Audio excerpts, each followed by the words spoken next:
an important theme to underscore is none of us are here on our own. I benefited greatly from extraordinary mentors of all hues and all genders, and they helped shape me and support me in my efforts.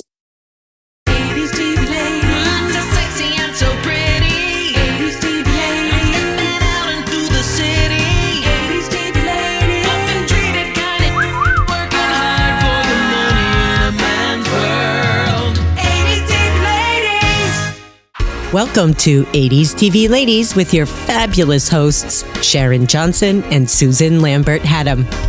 Hello, I'm Sharon. And I'm Susan. We are continuing our look at the groundbreaking sitcom A Different World that premiered September 24th, 1987, and ran for 6 seasons through 1993. It was a spinoff of The Cosby Show, originally centered on daughter Denise Huxtable, played by Lisa+bonet, about the life of students at Hillman College, a fictional, historically Black college. Today's guest is an award-winning television writer, producer, author, and passionate and dedicated arts advocate. Susan Fales-Hill was born in Rome, Italy, and raised in New York City. She is the daughter of the renowned Black Broadway actress Josephine Premice and Timothy Fales, a white stockbroker. She began her career as a writer's apprentice and warm-up person on the original Cosby Show. After 2 years on Cosby, she transferred to the spinoff A Different World, ultimately working her way up from story editor to showrunner, making her, at the time, one of Hollywood's few female and youngest showrunners. Susan has also worked on Can't Hurry Love, Kirk, Suddenly Susan with Brooke Shields, and co-created Showtime's Link. She currently serves as executive producer, writer on HBO's And Just Like That. Susan is also the author of 4 books, including a memoir, Always Wear Joy, and her Vogue article about growing up biracial is pretty spectacular. Welcome, Susan Fales-Hill, to 80s TV Ladies. Thank you for having me. This is so much fun. You went from basically story editor to showrunner of A Different World. Yes. And that's a pretty amazing trajectory, both for the time. Yes. And just in general, like for anybody. Yes. So before people compare themselves unfairly, don't compare your insides to other people's outsides, as they say in Alcoholics Anonymous. I skipped a lot of years of fetching people's coffee because, as I mentioned, I am a bit of a Nepo baby. I got my job as an apprentice on The Cosby Show by submitting a piece of writing directly to Mr. Cosby. And I started my career as a writer's apprentice on The Cosby Show, and then was made a staff writer the following year, and then became a story editor. And then it was pure kismet that my voice and the subject matter of A Different World, which is about life in college. And I was pretty fresh out of college, a very different college. I didn't go to an HBCU, but I understood the experiences. For better or worse, I was Whitley Gilbert's alter ego, where she was my alter ego. She said the things I might want to say, but won't because I'm polite. And I had the support of Tom Werner and Marcy Carsey, and I was very, very focused on my work at that point. I was story editor, then producer, and then the following year I was co-executive producer, showrunner. So with a lot of support, with Debbie+allen as our non-writing executive producer and a woman named Debbie+allen as a non-writing executive producer. So I was supported. I was set up for success, I will say, and received the proper training. But took advantage and did the work. No, I took the ball and ran with it. Mm-hmm. And it was pointed out to me by the gentleman who wrote The Cosby Show after I left that I was the only person. They had several subsequent writers' apprentices, and none of them ever really became writers. So you have to have the stick-to-itiveness, you have to have the discipline, you have to have the drive and the desire, and sometimes the thick skin that was necessary, but it paid off. And the talent as well. Thank you. I appreciate that. And I will not deny that I'm talented, but I will say, Sharon, I grew up around so many people who were so extraordinarily talented and never really got their due that I'm always cognizant that out there somewhere is somebody who could probably write rings around me and who isn't in the position to exercise their talents. So I think one has to acknowledge the great role of good fortune and being in the right place at the right time. So it's a combination. It's not, aren't I just fabulous? It could be both. We do a lot of both and. Looking at the 80s is so interesting because it was a time where opportunity clashed with pushback, similar to now in infuriating ways. But I'm just really curious. Were you involved with A Different World early on? Like, were you in the room? I was. So what happened was the 3 head writers of The Cosby Show were tasked with writing the pilot. So that was Matt Williams, Carmen Finestra, and John Marcus. They wrote the pilot with all the directives that Bill Cosby was giving them because he was so enamored with HBCUs and had begun a big partnership with Morehouse and Spelman. And then the show was greenlit and they were spinning off Lisa+bonet, beautiful Lisa+bonet, The Natural Evolution. And it was the middle of my season on The Cosby Show as a staff writer. And they said, you must go west. And I actually didn't want to do it because I love New York and I was very seriously involved with the men. And my mother looked at me and said, you're far too young to pass up an extraordinary opportunity for a man. You're going. I always did what my mother said, and I knew she was right. And also I realized a prophet is never respected in its own country. These men had trained me. I was their little baby apprentice. I had won them over in various ways, but they did not see me as a big, strong voice because I was very intimidated, and partially because they could sometimes shoot down ideas in not necessarily the most diplomatic ways. Lines like, yeah, that joke, you'll have to sell it door to door with an instruction booklet to go with it. Or maybe that's funny at Harvard, or anyway. So I'm actually somebody who talks a lot, but I'd been cowed into silence, and in some ways for good, because when you don't know much, you should be sitting there and learning. And I would keep the book. This was before PCs, so I had to write down. I was a scribe. I was practically writing on papyrus. Anyway, when the opportunity came up, they said to the gentleman who was running the show, she is fantastic. She's super smart. She's a really hard worker. Don't expect too much from her in the room. I learned this later. And so I went out, and the first time I pitched something, this gentleman said, oh, that's a wonderful idea. And I thought, really? I don't have to sell it door to door. So from then on, I never shut up. And then he took me aside and quietly told me, this is what I'd heard about you. I don't know where they got that impression. And I said, well, that's who I was in that room. So sometimes you have to repot to become a different person. And by the way, I do not denigrate them, because it was like boot camp. They taught me so much. And they also were so kind and supportive of me when I took over the show. And at least 2 of them have remained my very dear friends. That repot, that's a very interesting symbolism. I like that because it's true. You sometimes have to be in a new world. A role. Yeah. Yeah. I mean, that happens to us in our families. You're the baby sister, you're this or you're that. And everyone has you frozen in amber as this. Sharon is our thinker. And it's sort of, well, maybe Sharon wants to be the juggler and the clown sometimes. And you've got to put yourself in a new environment to do that. And it's hard for the people who trained you to see you as anything other than their baby, basically. So, do you happen to know why they wanted to make this show in LA as opposed to New York, where the Cosby Show was shot? I don't know the mechanics of that decision. I can only assume that some of it had to do with economics, because at the time there were not that many studios in New York. So, and probably Tom and Marcy wanted to spend more time on the West Coast because many of them, they all had homes there and family there. So I think it was economic and probably driven by the non-writing executive producers and owners of the company, because their offices were headquartered there. So, and so what lot were you guys on?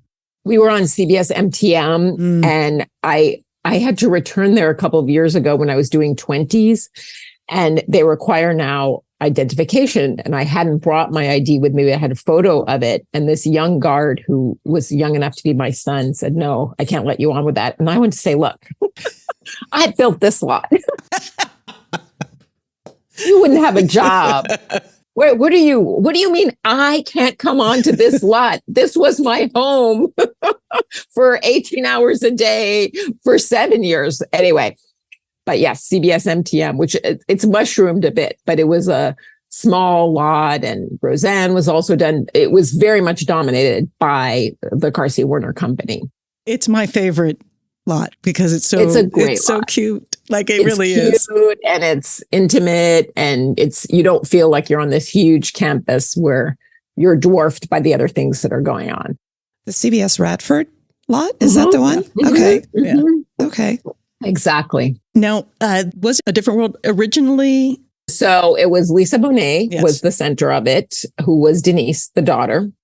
There was Jaleesa, who was 26 and had been married and divorced because they wanted to show that older person who's reclaiming her life. And the Marissa+tomei, the brilliant Marissa+tomei, played Maggie.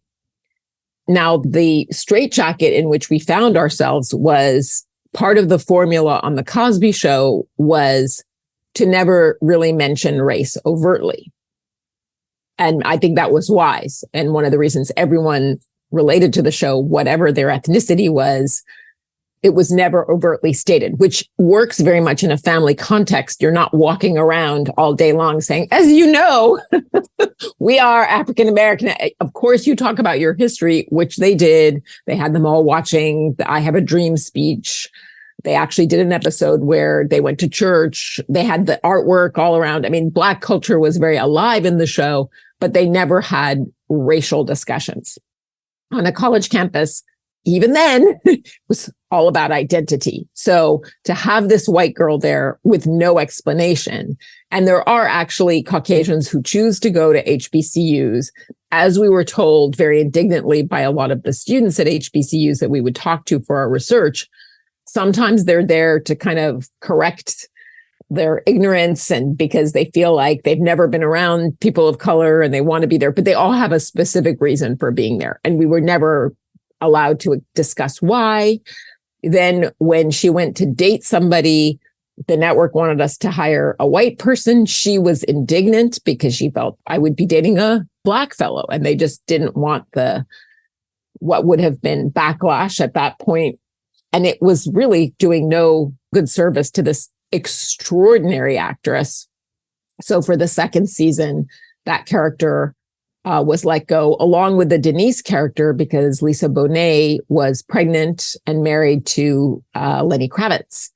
And we discussed, do we include the pregnancy? And then that felt at the time, rates of teen pregnancy, adolescent pregnancy were extremely high.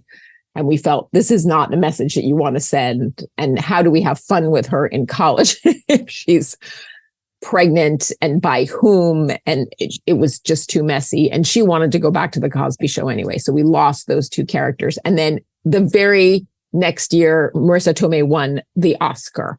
So things worked out for her. I think that it all worked out for her, but the roster of people who were in contention for that role, Meg Ryan came in, I remember one day, and she was not interested in it. Ultimately, she took the meeting and was just about to be on her upward trajectory. So yes, that's the backstory there. And so at what point, like in that season, like you're on this show. It's Yes. coming off the Cosby Show. They're like, leave the most successful show ever and go start this new thing that may or may not work. Right. How are you feeling? You've moved back out to California? Well, it was kind of exhilarating because I was being allowed to come into my own as a voice, as I said, and becoming far more confident in my abilities in that regard. So that was really, really quite thrilling. It was discouraging because we were very much resented and reviled because people felt we were merely a time slot hit.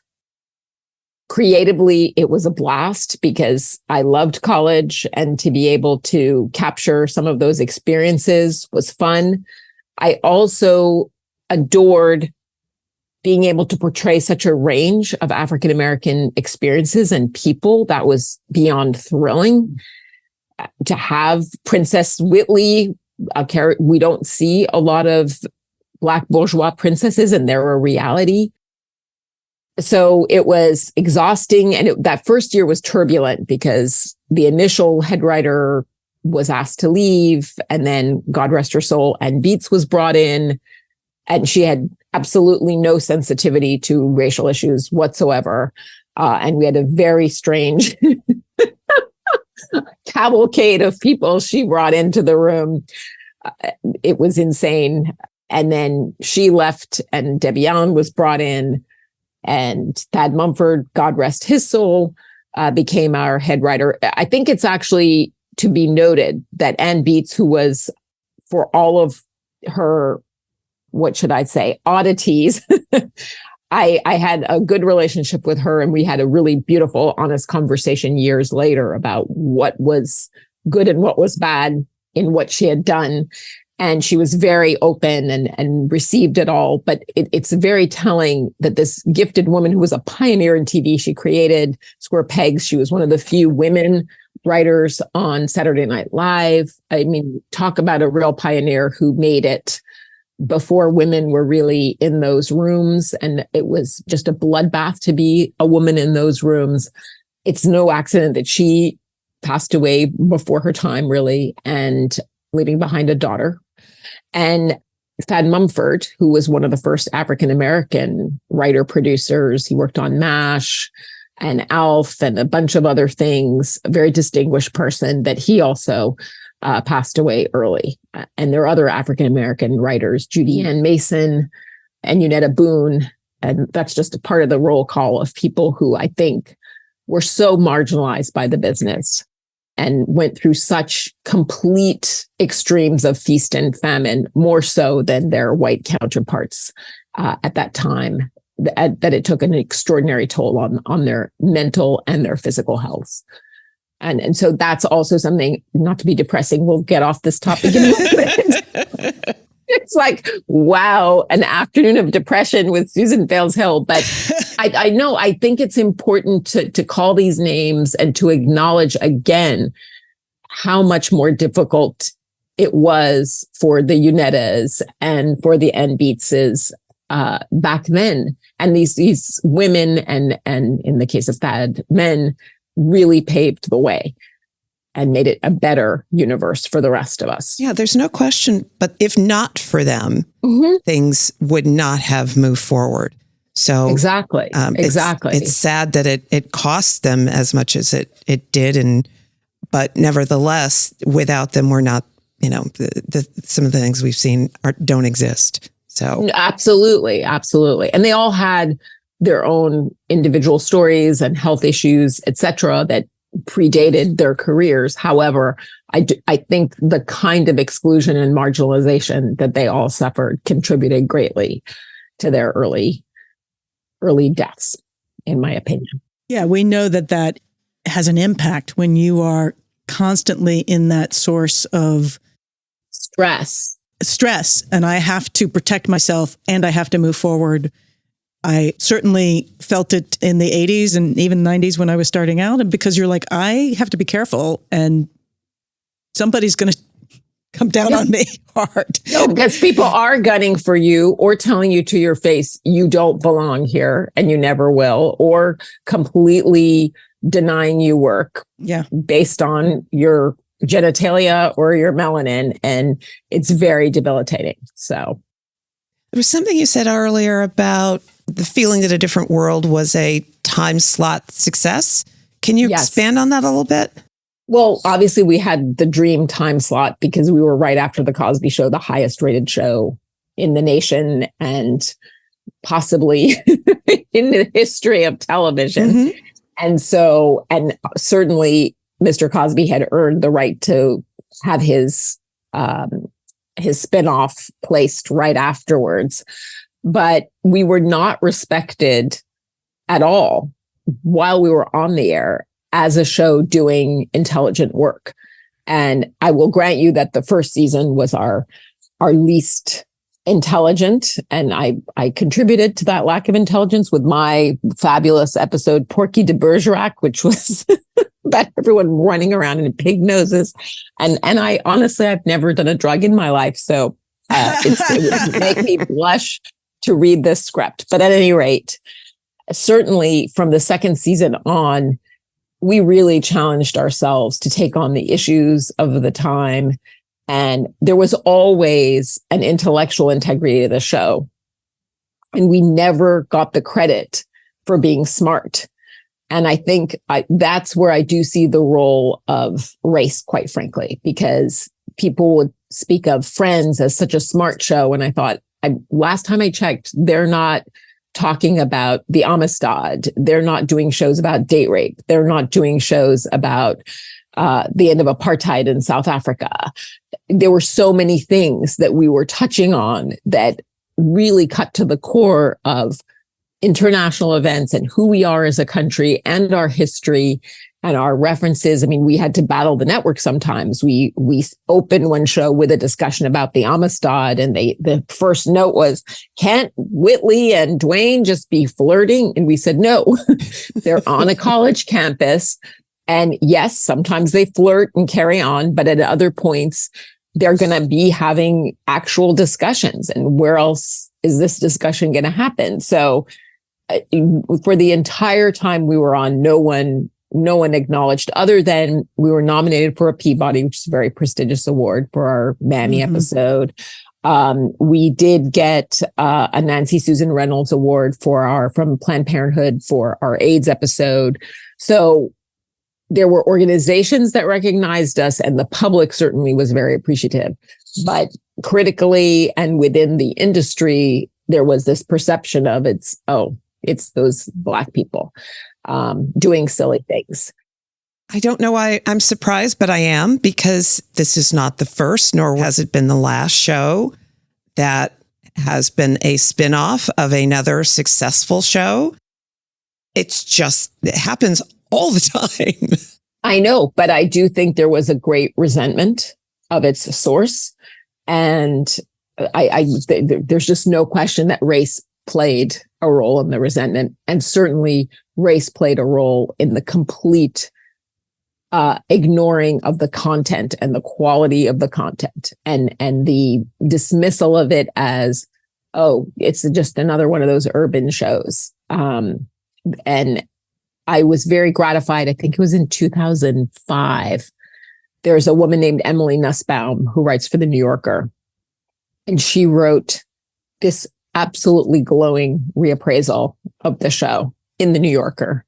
And it looked literally like my mother had written it. The only reason I knew she hadn't was she'd already gone on to glory.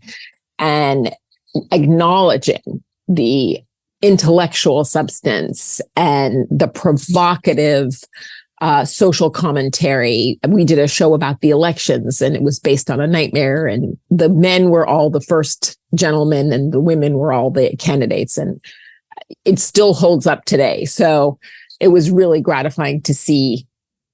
And she actually in 2016 said, if this election period is driving you mad, watch this episode of A Different World. So, and most importantly, there isn't a week that passes when I don't hear from somebody that they went to college because they watched the show. And I've heard it from Black people and white people. So I know what the show did, whether or not we ever got an award. I mean, we certainly were pretty much ignored by the Emmys, except for Diahann+carroll got a nomination for Best Guest Performance. But other than that, they didn't even look at us.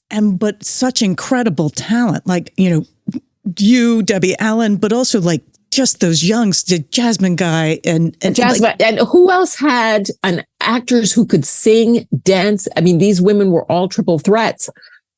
Jasmine had trained at A+. She was a magnificent dancer. She could sing. Cree Summer Frank, also great dancer, also magnificent singer. Dawn+lewis. She's just been on Broadway. She co-wrote the theme song. So composer, singer. She just did a turn on Broadway in the Tina Turner musical. So the talent was extraordinary. And that's the way the ball bounces. Okay, so can we talk about when Debbie+allen came on the show? Yes. And how the show sort of changed direction and what that meant to you? Yes. So Bill brought her in, and realizing she had been to Howard, she and her sister had both gone to Howard. They were legacies at Howard. She knew that world extremely well. She was a director. She'd done such a brilliant job with the series Fame. And I remember we were all having a meeting with Mr. Cosby, and she's the one who said, this show has to be topical.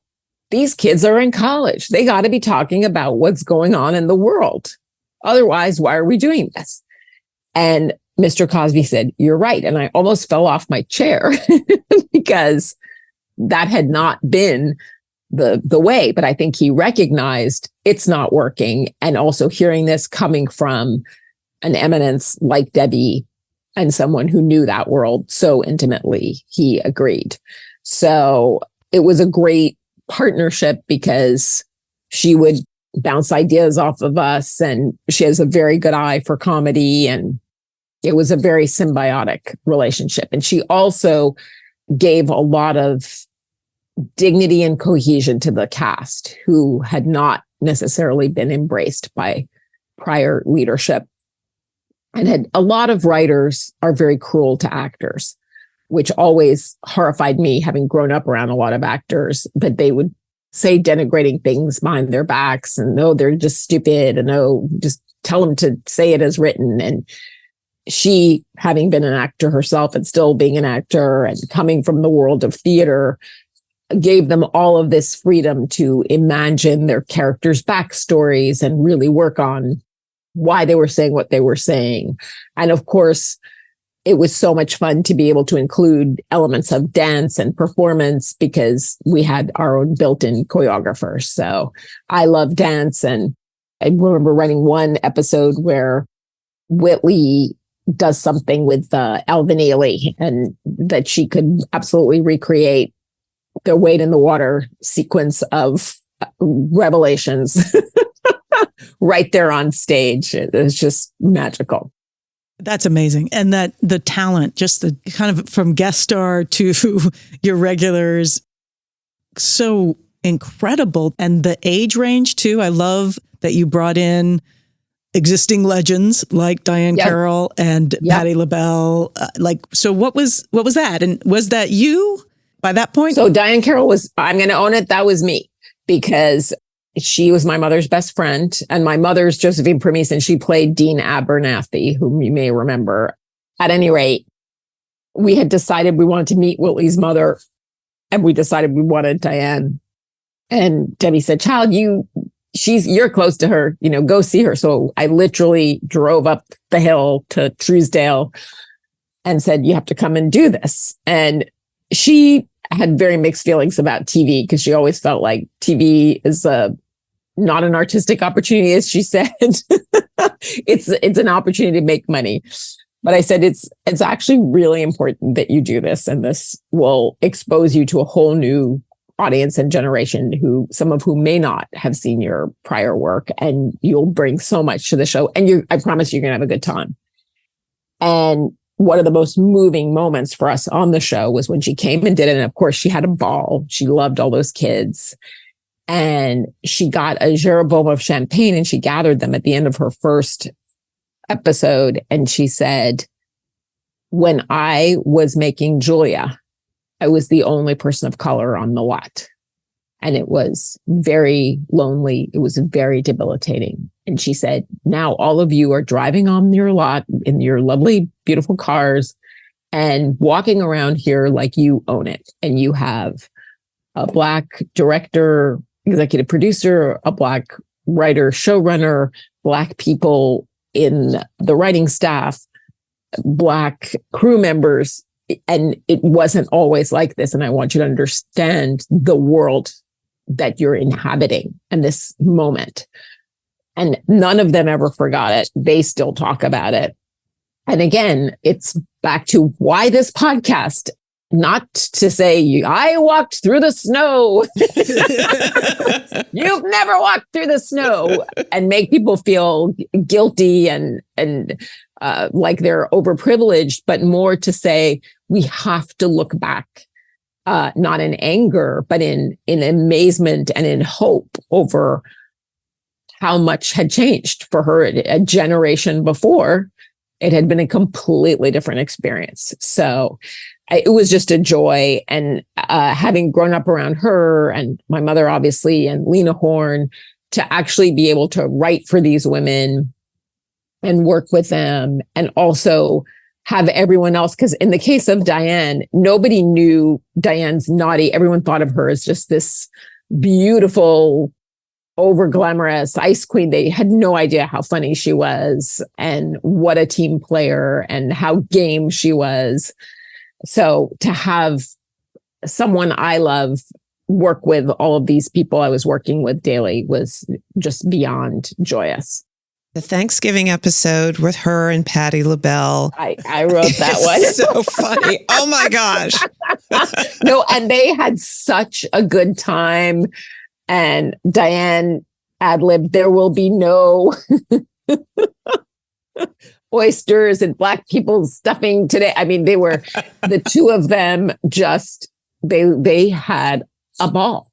And we had a ball, and I just had so much fun writing it. And it's just memories for a lifetime, and things that people still quote and still enjoy. And I'm thrilled to have been able to show that side of Diahann, who truly was one of the funniest women. She was Lucille Ball, but drop dead gorgeous. And Lucille Ball was drop dead gorgeous and funny. How did Patti LaBelle end up being? We just decided I think Debbie came up with the idea of casting her. Mm-hmm. And she was such a joy to work with. And acting is not her main pursuit, obviously, but she was just terrific. And she completely owned the part of Adele. And just the two of them, I mean, what better contrast, and also two titans. Yeah. Yeah. In a perfect world, they should have had their own show together. Yes. No, they should have had their own show. Someone just sent me, people are always sending me clips, and there's a clip of the two of them, and I'd totally forgotten we did this, where they got drunk together. And it is hilarious. So it was just really a lot of fun. But you'll appreciate this. When I had written that episode, and she, of course, Adele was a very overbearing mother, a good mother, but overbearing. And one of our white writers said, I just want Dwayne to say, shut up to his mother. Thank you. And I said, that wouldn't happen. Or if he did, he wouldn't have teeth left. And he's like, Susan, he's not like you. He's, they're from Brooklyn. I said, it does not matter. If his father works for the MTA, there is a line that a child of color does not cross with their parents. And I said, you know what? Don't take my word for it. Let's take a poll in the room.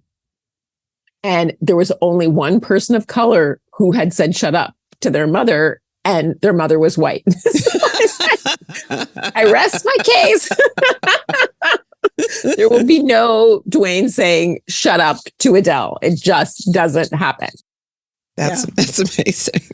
I mean, I love the mother-daughter stuff so much in this show. Yeah. It was just really, I love those scenes between Whitley and Marion. Yes. And I, yeah. And I don't know, I just felt like that was some of my favorite parts of the show. And I loved writing it. I loved how flawed Marion was, and that in her own way, she meant well, but she was a prisoner of her own value system. And also to see Whitley, who was basically the little reigning bitch, absolutely cowering in the presence of this woman whose expectations were impossible to meet. And then I'd taken many elements from my own life, but one of them was when her father leaves her mother for a much younger woman, which had happened in my family a few years before. And just the pain of that and what that does to everybody, but also how it made her reconsider what she was looking for in somebody. So it was just a joy to write. And then also both of them were both such great comedians and also unbelievable actors. And so they could infuse it with all the humor, but then there were moments of extraordinary pathos and pain. And that to me is what makes really great comedy or television. Yeah, and in watching episodes, I was really struck by, even in the middle of some of those moments with the pathos and the emotion, that there was still the funny there. Always. Yeah. No. And that, because I mean, also that's so true to Diahann. She would, I mean, in the worst moment, she'd be there, but then she'd say something funny. And my mother was the same way. So I literally could be at death's door and then something funny would come out. And that to me is a very specific resilience that people of oppression have. There's a reason that I'm just going to say it. A lot of comedy writers come out of the Jewish diaspora. And certainly there's a lot of humor in communities of color because there has to be, because you have literally dealt with catastrophe and the only way forward. And not to denigrate, not to say that other groups have not. I mean, everyone has had it, but often the best comedy comes out of a place of pain and deflection of pain. We've been watching a lot of 80s TV shows for the podcast, and we've both been somewhat surprised and really pleased at how well the shows hold up. And this one is no exception. Well, thank you for that. Yeah, it's really great. And I was amazed again in rewatching some of the episodes in the discussions amongst the students and about the issues of the day and how balanced some of the discussions. It's so, and the funny again, so really, really funny. So. And such Thank great you. characters. And I just have to say, I grew up outside of Atlanta, Georgia, in Decatur in the goodness. 70s and 80s. But to my shame, I did not know about historically Black colleges until I watched A Different World. I grew up in the shadow of Spelman and Morehouse. But Susan, you're underscoring something so important. We have grown up in a segregated country long after the laws went off the books. People grew up in very separate communities. And so there wasn't a reason for you to know outside of people in your family being curious or someone hiring someone from one of those institutions. Now, of course, I'm sorry, anybody who grew up there and doesn't know. Right. Where have you been? There's no excuse now, but it is. And I'm working on it just like that now. And I realize it's the first time I'm working on a show that reflects my lived experience. I've either been on all white shows or all Black shows. I have never been on a show that was a complete combination of everything. And in fact, when A Different World went off the air, my agents were looking around for what's the next move. They literally said to me, "We can't get you a job writing a white show because you're not white. You're not white and you ran a Black show." And I said, well, I ran a top 10 show that had 20 million viewers a week. There are only 12 million Black people in the country. So even if every last one was glued to their TV set, there are 8 million other people who are not Black who are watching and liking it. it was a show. It was a popular show. And, not to put too fine a point on it, those of us who are of color grew up knowing a whole lot about the quote unquote majority culture because it's what we live in. So we know you. You may not know us, but we know you. And in my own case, I had my own examples right in my home. My father's white. And I'm very close to him and his family. So what are you saying? And so I switched agencies and the subsequent agent I said, do you see a problem getting me a job running a white show? And they said, no, you're a woman. You ran a top 10 show. Let's go. And within a week, they had a job for me. But again, just to remind people, today, if an agent from a top agency said to a client, Susan, I can't get you a job running a show because you're a woman, or Sharon, I can't get you a job running a show because you're Black and a woman, they'd be fired. Yeah. As they should be. All right. We have to take a little break. We'll take like 5 minutes and come back. Okay. We're back. Let's jump right in.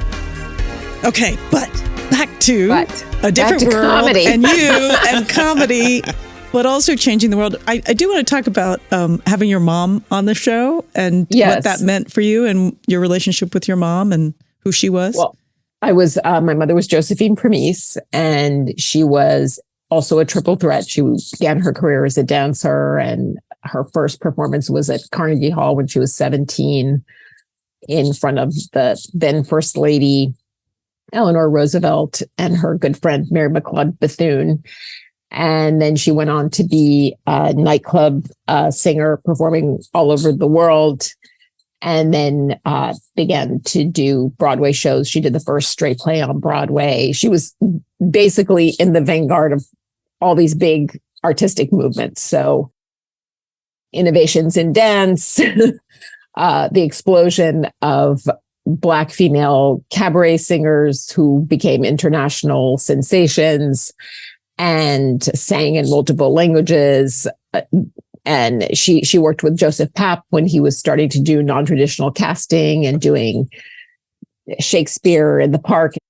An extraordinary human being, and one who put, at a certain point, when she married my father when she was 33, 34, she put her family ahead of her career, which cost her quite a bit. So she was on the cusp of becoming a household name and got off the track, and all of her friends went on to become household names. So I always felt, I won't say a sense of guilt, but a sense of sorrow over what I felt was her extraordinary possibility. It must also be said she was a very dark-skinned woman at a time when there was complete, blatant, and open discrimination against that. She did a musical with Lena Horne, and when she first auditioned for it, the producer, David Merrick, said, "You're not pretty enough to be Lena Horne's best friend," by which he meant she was too dark to be Lena Horne's best friend.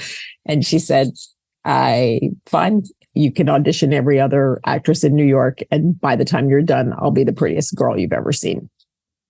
And that's actually what happened. And Lena very much wanted her in the part. So a lot of blows to her career from all sorts of sources, and really just a woman ahead of her time. And so any opportunity I had to give her work or work with her was a joy.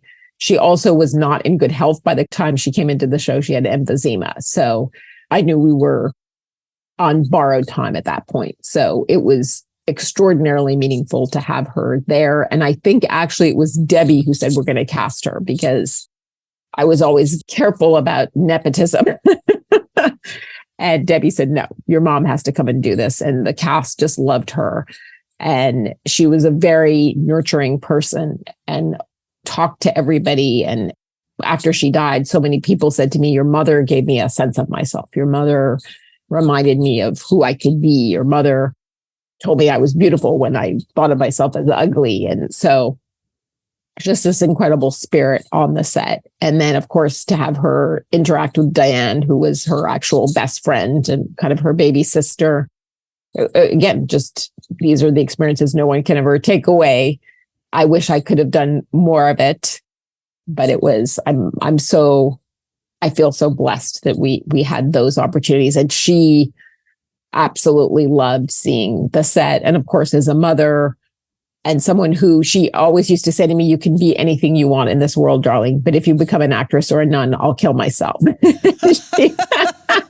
She very much pushed me to be behind the scenes, because she also believed acting was a calling. It was not something that you just decided on a lark. Oh, I think I want to try acting, because it was far too difficult a road. And for anybody, certainly for women, and then quintuple that for women of color. And so to have pushed me to be behind the scenes and then see me succeed, she was just overjoyed. Any other moments or highlights or episodes that are incredibly special to you from that time?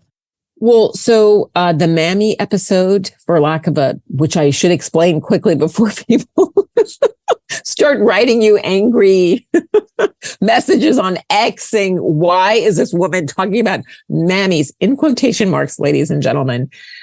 Our very wonderful writer-producer, Glenn Berenbaum, came up with the idea of Whitley collecting this Black memorabilia in the spirit of reclaiming the symbols of the oppressor. So obviously the mammy is a symbol that has been used to denigrate Black women and reduce them to the smiling, happy Negro who's tending to your children and firing up the griddle. So I suggested, because she wants to do this exhibit of these pieces, and the character of Kim is very offended by it, as are other people. And I said, well, what if she discovers that she actually comes from there was a small coterie of families in the South, Black families that owned slaves. And he loved that idea and ran with it. We did our first table reading and everyone was upset. Every actor was upset. It was kryptonite. It was just, they were in tears, and everyone was offering up a story of either colorism that they'd suffered or ways in which they'd been told by their family to underplay their Blackness. There was one actor who was not allowed to ever eat watermelon. And so many personal stories were pouring out that I realized we've hit the mother lode. When people are that upset, that's when you know you have to do it, because it's going to be hard, but you're going to really uncover some magnificent truths. And so we rewrote it, and again, Glenn Berenbaum did a magnificent job. And Debbie came up with this idea of doing a performance in which the mammy, who was embodied by Kim, becomes an African queen. And I think she recites a Nikki Giovanni poem. So it became an episode about Black history and colorism. And of course, with Whitley, she had this extraordinary shame about she makes this discovery because somebody goes to the Hillman archives and discovers this about her family, that she didn't know that they owned slaves and they were Black. Anyway, it just was a very powerful way to examine all of the ways in which our community has been cleaved. And it's one of the episodes I'm absolutely proudest of, because no one else was doing that. No one else to the date has done that. I love history. And then in a completely bizarre life imitates art, I discovered just 7 years ago that my white Anglo-Saxon Protestant relatives traded slaves. So I had my own Whitley moment of, because I, like Whitley was saying, we have to embrace our history. And then I made this discovery quite by accident that, they weren't just in shipping, they were shipping humans. And so I'm in the process of writing about that and processing that. But these are American stories, and we were there telling them in what is supposed to be a frivolous, lighthearted medium. And of course, anytime we had Diahann, completely special. Regret, I don't think that our episodes about the Los Angeles uprisings were successful, in my opinion. And I wrote them, or co-wrote them. If I had to do that over, I would say, no, let's not do this. It's the kind of thing that I would imagine is hard to get right, or the way maybe you would long-term like for it to be or have been when it's so close. It was so close. It was so raw. It had just happened. And there was a big push from all of us in the writer's room to, well, we need to address this because everybody looks to us.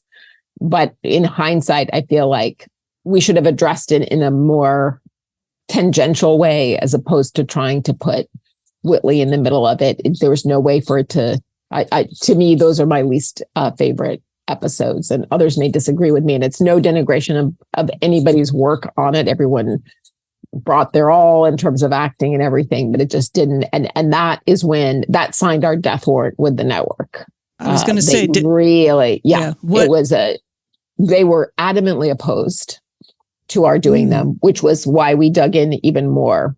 And at one point they said, they who had not liked, by the way, the Mammy episode, suddenly were invoking the Mammy episode, which had been nominated for a Peabody and all these things, that they held that up as an example of, this is the kind of that, we're not afraid of issues. Look at this. And we pointed out to them, which I think was true. You're not uncomfortable with Black on Black animosity, but you're very uncomfortable with our addressing the big white-Black racial divide in our country. Were you getting a lot of pushback from the network over the years? Oh, God. Yes. They almost pulled our licensing fee for the AIDS episode. Oh, wow. And as I mentioned, when we did a whole opening that dealt with the Amistad, it was, can't we do something funnier? But that most of the time they would relent. And then to their credit, they would come around and say, actually, that was really good. We didn't see it, but now we see it. But this one, they were adamant. And not necessarily for the correct reasons, but I think that was an example of, I always say to younger people, lose the battle and win the war. You're not going to compromise your ideals, but sometimes you're dying on the wrong hill. Mm-hmm. And when I look back at that, that was the wrong hill, because I think it created such tension with the network. And I think if not for that episode, we might have run another season or two. And there were more stories to tell. So anyway, hindsight is 2020, and we'll never know for sure. These are my conjectures. I'm not stating this as fact. What is fact is that they were not pleased. From where I sit, when I look at the product, it's, to my mind, not the best that we did, but it's done. So did the network give you a heads up in advance that this show was going to be ending at the end of the sixth season? No, because we were even doing a kind of backdoor pilot. We had Billy D. Williams and Leslie Uggams in an episode as deans. We had a whole game plan because we had younger students for how to continue.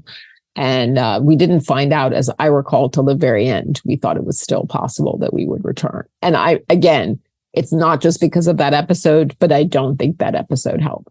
And Fresh Prince of Bel-Air was going to college. So there was a little bit of overlap. And I think that also was a factor, but I don't think our Riot episodes help. Well, and about the HIV/AIDS episode, If I Should Die Before I Wake. Yes. What was the reaction once you aired? Was there a particular reaction to that episode or any other episode? There was a huge, as I said, we won the Nancy Susan Reynolds Award. We got calls and letters from Planned Parenthood saying thank you for that episode after it aired. 200 people came into the clinic to be tested. It was an overwhelmingly positive response. And Whoopi Goldberg was in the episode, which was fantastic. So it became one of our most famous and well-received episodes. We also had an episode written by Margie Peters, who was the former executive producer of Facts of Life, extraordinary woman. She wrote the date rape episode. It was her idea. And a year after that aired, we got a call from the district attorney of Bucks County, Pennsylvania, wanting to know details when it had aired. He was representing a little girl who had been raped by her neighbor while selling Girl Scout cookies. And she didn't understand what had happened to her until she saw the episode. And it was after she saw the episode that she told her parents, and then they were going to go and prosecute this man. So when you're a comedy writer, as you probably know well, Susan, there are moments where you say, what am I doing with my life? There are wars raging. Children are dying. There's poverty everywhere. What am I doing for mankind? And then you get moments like this where, oh, our show actually gave a child the language to understand how she had been violated.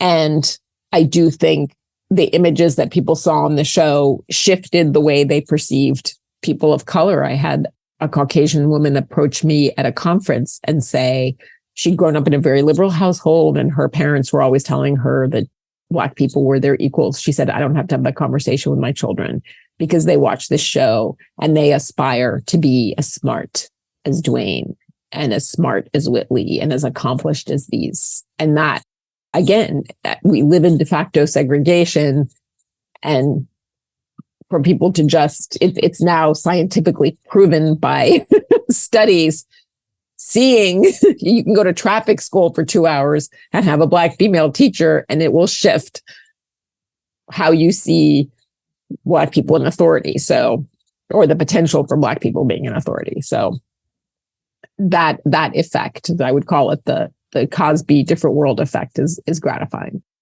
Yeah. And certainly, like I was watching an interview with Debbie+allen, and the rates of people going to college went up.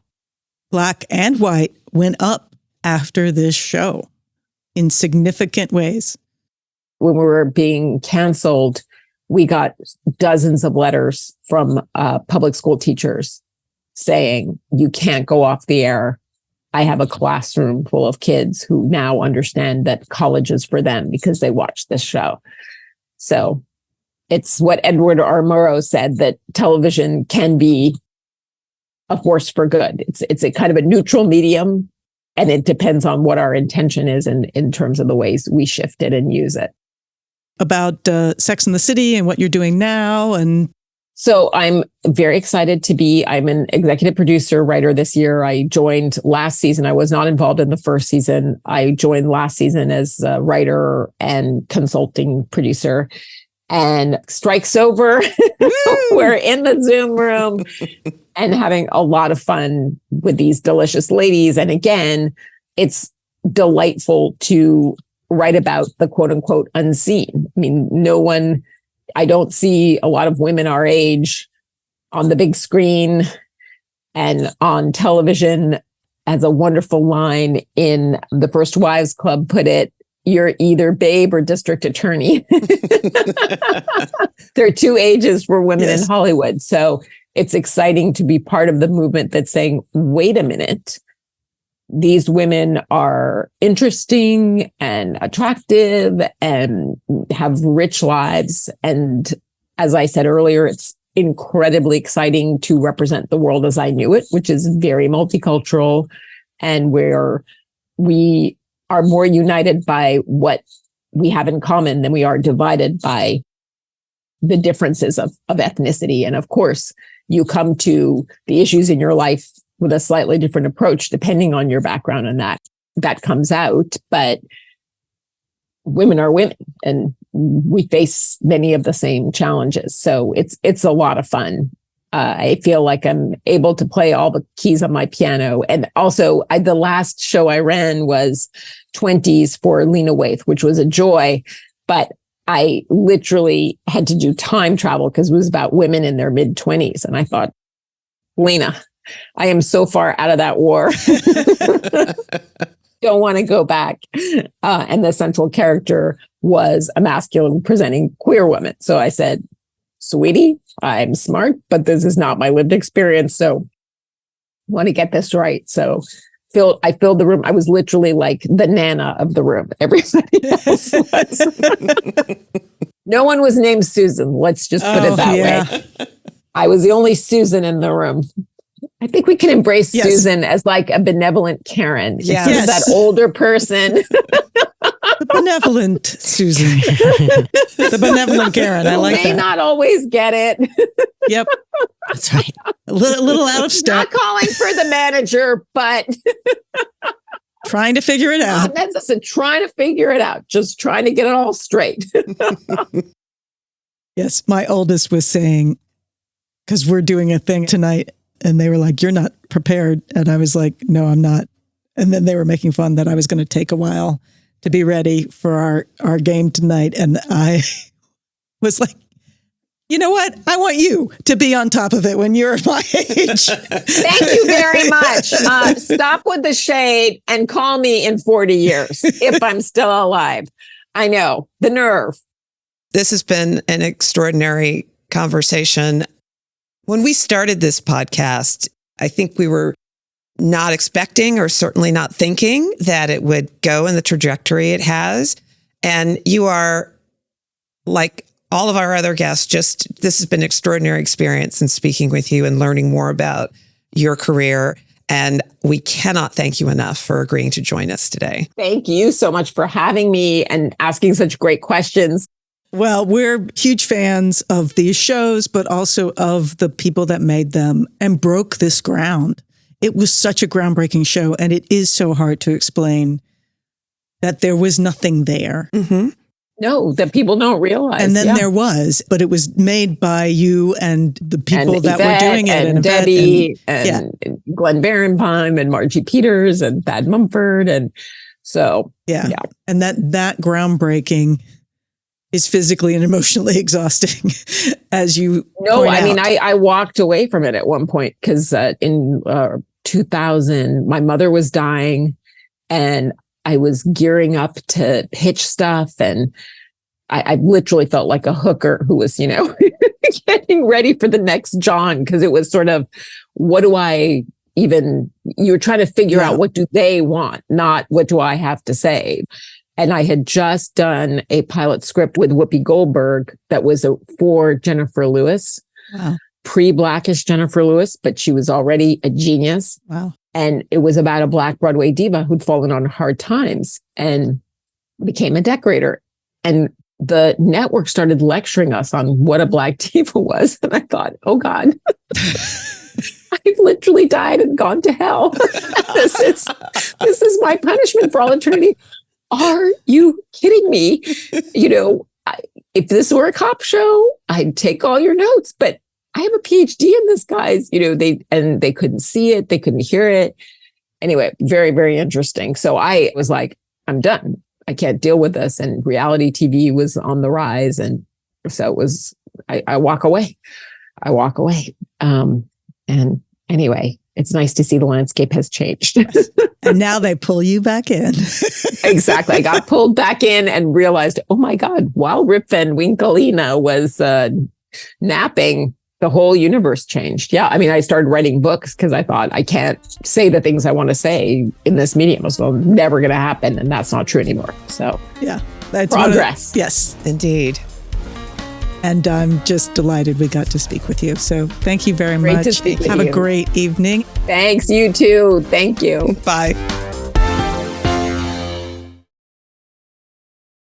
Sharon, that was another. I mean, we're just so lucky to get to talk to these amazing people every episode. It was never anything I expected. No, I thought it'd just be you and me. Yeah, which would have been great also. Bouncing around like pinballs. That's right. But this is so much better. And so much more interesting, especially for somebody like me who really didn't think a lot about anything beyond what was flashing on my TV screen. And for me, who was very interested beyond what was flashing on the screen and how it got there. And I think for Melissa, who would have had to just sit here and listen to you and I the whole time, which is fun, lots of fun. Yeah, but not as informative. No, we would have been singing show tunes or something. I don't know. That should be fun for everybody. We'll have to have that. Okay. For our audiography today, You can find A Different World streaming. It's available on Max, so you have to have a subscription. The first 2 seasons, Sharon has said, are available on Hoopla via the library streaming or for sale on Amazon Prime.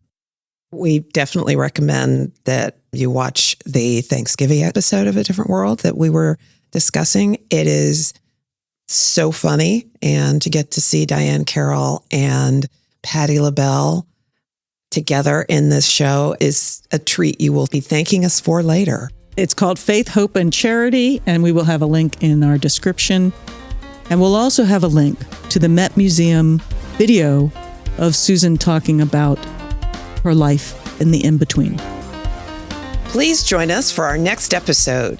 The incredible director, Nima Barnett, will be joining us for an amazing conversation. Nima was the first Black woman to direct a sitcom, and she's got some fabulous stories from her life, her time directing in the 80s, and her time as producer-director for Ava DuVernay's Queen Sugar. So, stay tuned. So we hope 80s TV Ladies brings you joy and laughter and lots of fabulous new and old shows to watch, all of which will lead us forward toward being amazing ladies of the 21st century. It's a different world from where you come from.